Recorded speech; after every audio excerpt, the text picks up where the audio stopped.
When you think about the moon landing, the sheer power of that Saturn V rocket, it's an incredible image, isn't it? A real peak of American achievement. Absolutely. A defining moment.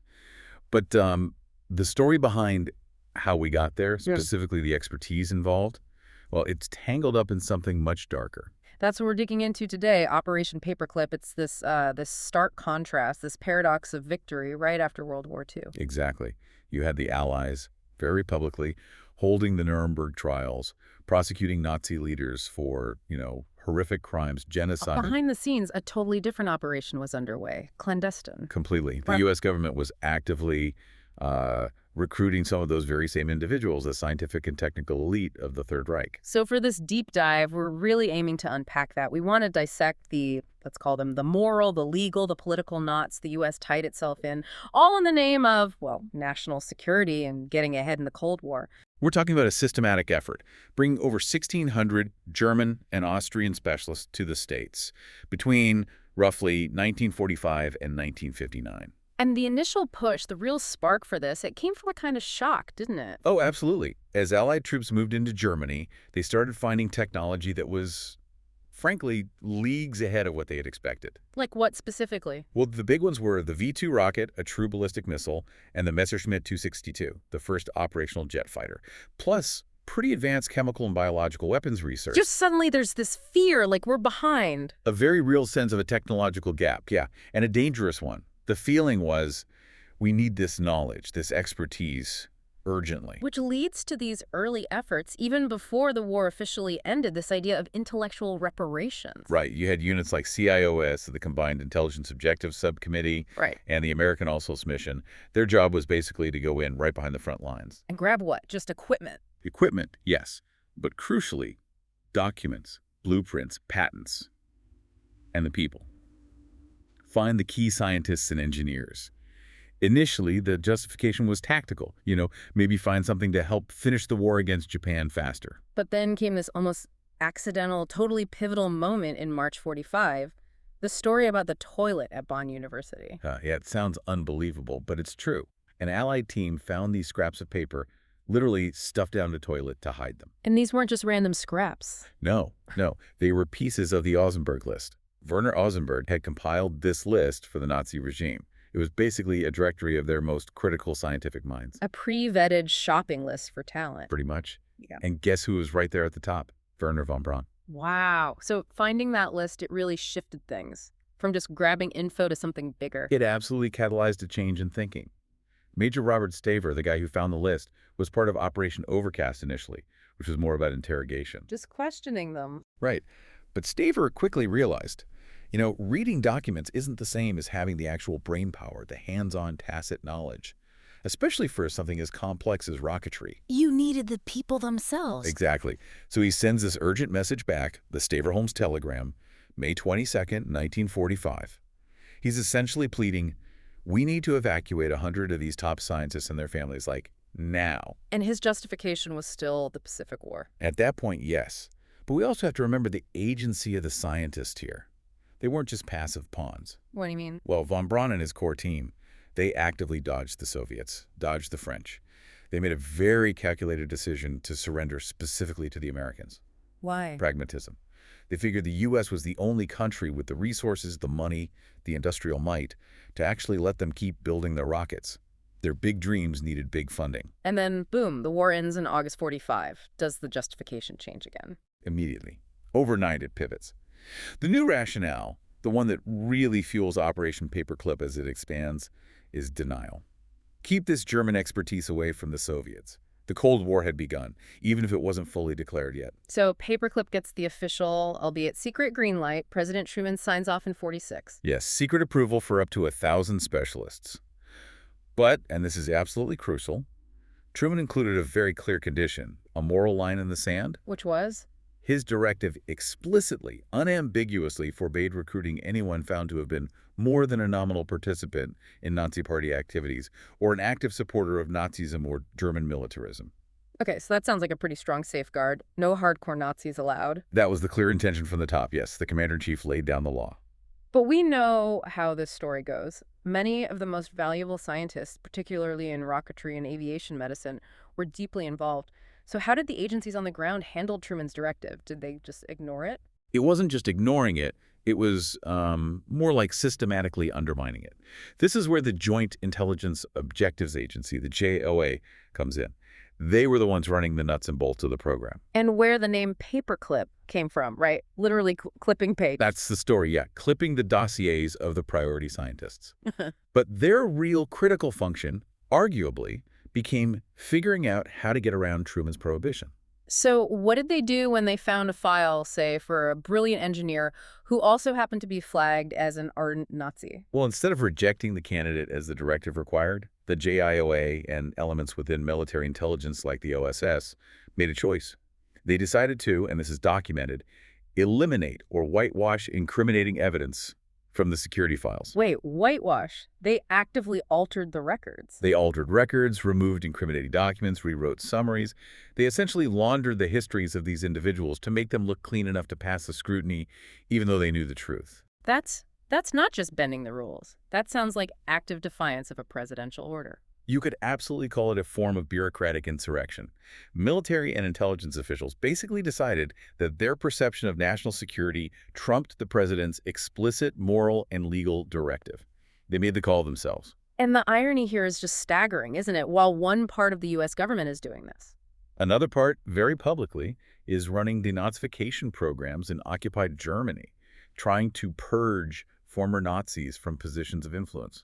And at the same time, Truman himself issues another directive, late in 45, about immigration. Right, giving preferential treatment to displaced persons from Europe, many of whom were Jewish survivors of the Holocaust. So the JIOA is literally forging documents to bring in people implicated in the Nazis' crimes, while other government arms are trying to help the victims of those crimes and publicly condemn Nazism. It sets up this deeply disturbing hierarchy. It implies that scientific brilliance, particularly if it served military ends, could outweigh even complicity in horrific acts. Justice took a back seat. Let's make this more concrete. Let's talk about some of the key figures, the faces of Paperclip, because their stories really highlight this paradox. We have to start with Wernher von Braun. Von Braun, yeah. The charismatic leader, the technical genius behind the V-2 rocket at the Peenemünde Research Facility. But he wasn't just some apolitical scientist forced to work for the regime, was he? Not really, no. He joined the Nazi Party in 1937. He became an officer in the SS in 1940.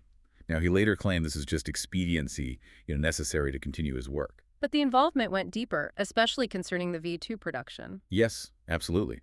The V-2s weren't built at Peenemünde.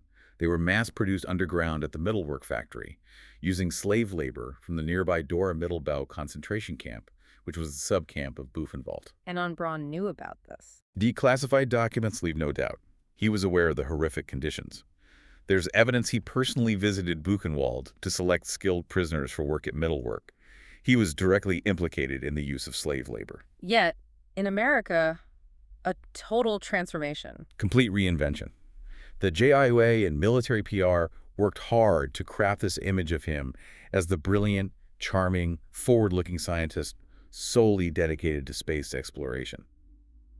His Nazi past, swept under the rug, a closely guarded secret for decades. He became the face of NASA's Marshall Space Flight Center, the chief architect of the Saturn V an American hero, essentially. He was hugely popular, a powerful advocate for space exploration. It wasn't until long after his death that the full extent of his wartime activities became more widely known. There was even a proposal for him to get the Presidential Medal of Freedom, but it was quietly shelved when objections about his SS membership surfaced. Okay, then there's Arthur Rudolph. His Nazi credentials were even stronger. Right. Oh, yeah.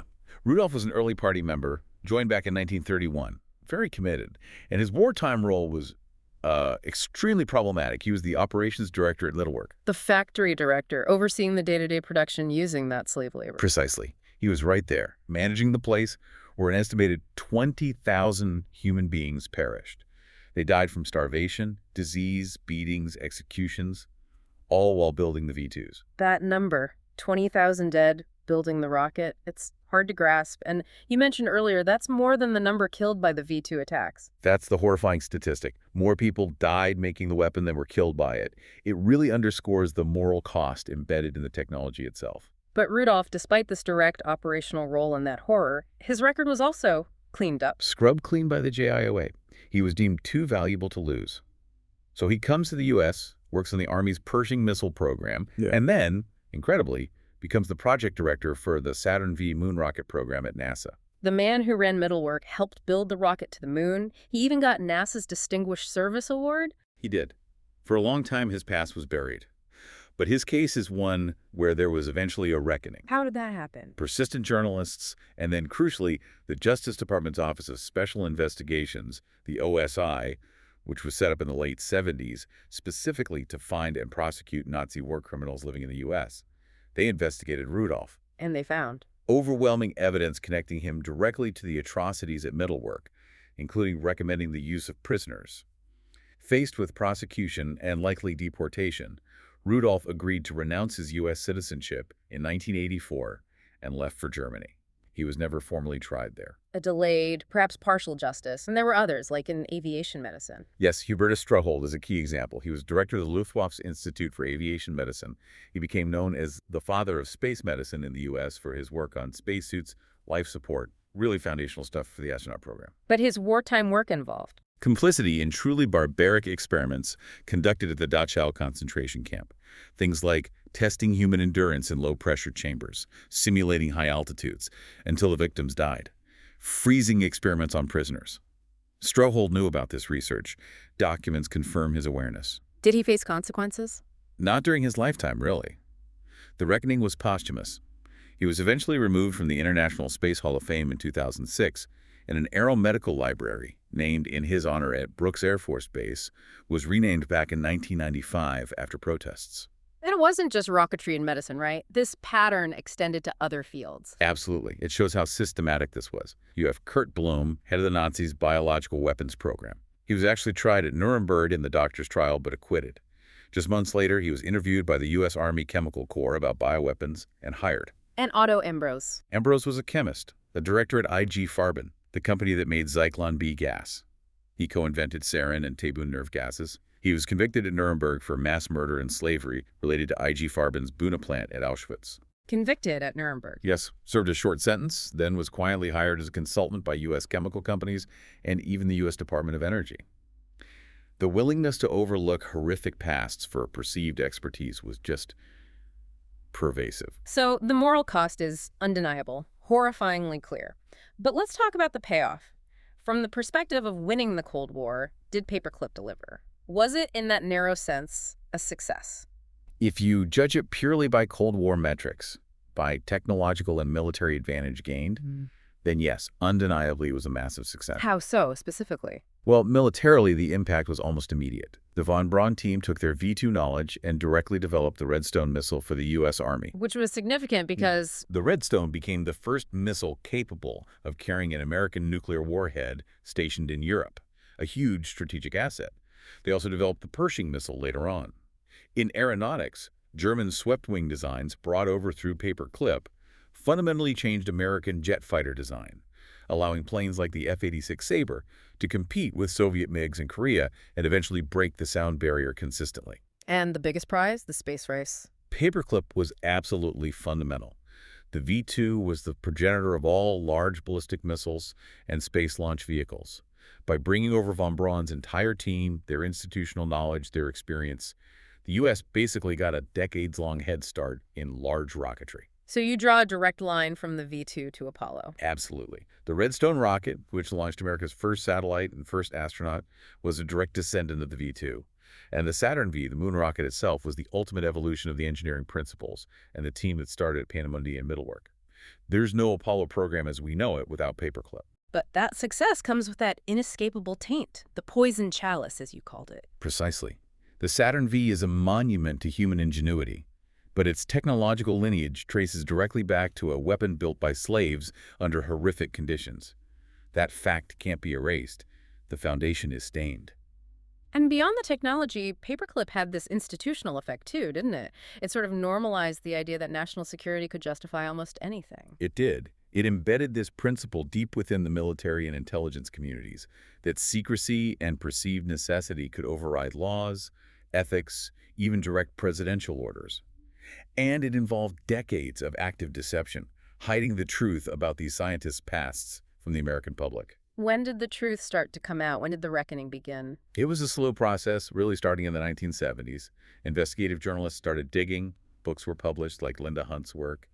Then came congressional hearings in the 70s and 80s that started to expose the extent of the whitewashing. And those hearings concluded. They were quite critical, concluding that American military intelligence officials had made decisions that were, quote, morally bankrupt. The establishment of the Office of Special Investigations, the OSI, in 1979 was also key. Because they could actually prosecute. Yes, they had the mandate and the resources to go after these individuals, like Arthur Rudolph.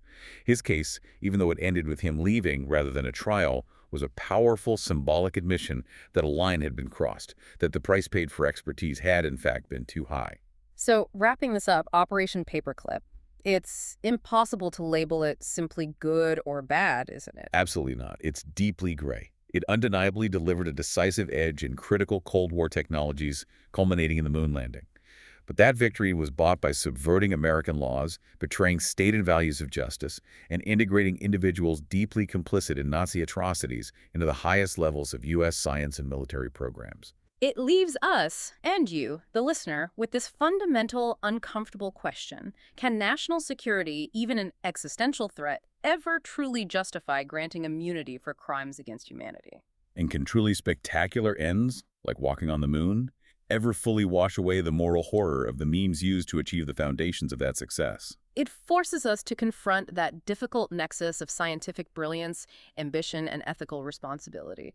A question about what we value most as a nation, and that conversation, sparked by Paperclip, feels just as relevant now as it did back then. Thank you for joining us for this deep dive.